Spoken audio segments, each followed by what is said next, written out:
ஒரே மாதிரி டிஃபன் சாப்பிட்டு போர் அடிச்சு போச்சா? அப்போது இந்த காரசாரமான கடப்பா கார தோசையை ஒரு முறை ட்ரை பண்ணி பாருங்கள். ஒரு பவுலில் ஒரு 10லேருந்து 15 வரமிளகாய் சேர்த்துக்கோங்க.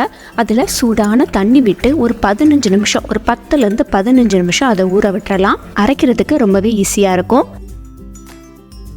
அடுத்து வேறொரு பவுலில் ஒரு லெமன் சைஸ் புளி எடுத்துக்கோங்க. இதுலையுமே சுடுதண்ணி விட்டு ஊற போட்டுடலாம். ஒரு 10 நிமிஷம் ஊறினா போதும். அடுத்து ஒரு பிளெண்டரில் ஒரு 1.5 டேபிள் ஸ்பூன் அளவுக்கு பொட்டுக்கடலை சேர்த்துக்கோங்க. கூடவே 7லேருந்து 8 பூண்டு பல், இதுக்கு தேவையான அளவு உப்பு, இது எல்லாத்தையும் நல்ல ஒரு குறப்பாக ஒரு பவுட்ரு மாதிரி அரைச்சி எடுத்துகிட்டு வந்துக்கோங்க. ரொம்ப சுற்றிடாதீங்க, பூண்டு இருக்கிறனால பயங்கரமாக ஒட்டிக்கும். பல்ஸ் விட்டு எடுத்து வச்சுக்கோங்க. அதே ஜார்லையே ஊற வச்ச மிளகா வத்தலை சேர்த்துக்கோங்க. கூடவே ஊற வச்ச புளியும் சேர்த்துக்கலாம். ரெண்டையும் சும்மா சுடுதண்ணியில் போட்டு ஊற போட்டனால நல்லா ஸ்மூத்தாக அரைக்க வரும்.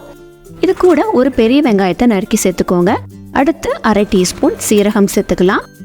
இதுக்கு மட்டும் தேவையான அளவு உப்பு போட்டுக்கலாம்.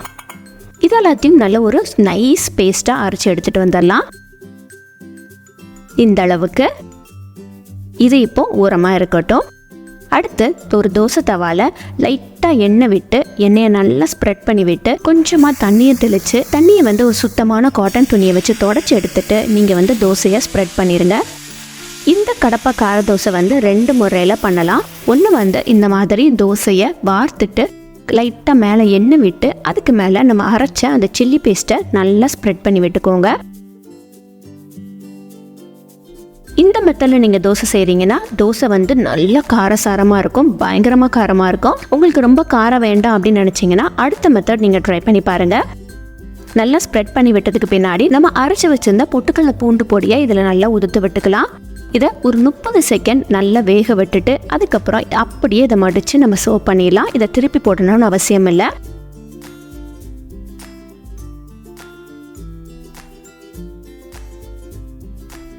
செகண்ட் மெத்தட் பார்த்தீங்கன்னா அதே மாதிரி தான். தோசையை நல்லா வார்த்துட்டு இதில் என்னன்னா சில்லி பேஸ்ட்டை அப்படியே இதில் சேர்க்காம தோசையை முதல்ல ஒரு தடவை பெரட்டி போட்டு எடுத்துட்டு அதுக்கப்புறமா இதுக்கு மேலே சில்லி பேஸ்ட்டை நம்ம சேர்த்துக்க போகிறோம்.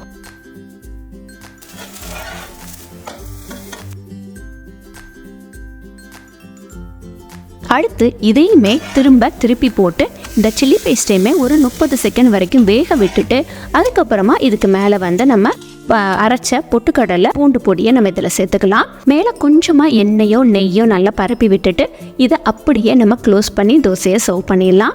இந்த மெத்தடில் உங்களுக்கு காரம் ரொம்ப அதிகமாக தெரியாது, ரொம்பவே சூப்பராக இருக்கும். கண்டிப்பாக இந்த தோசையை ட்ரை பண்ணி பாருங்கள். தேங்க்யூ, தேங்க்ஸ் ஃபார் வாட்சிங்.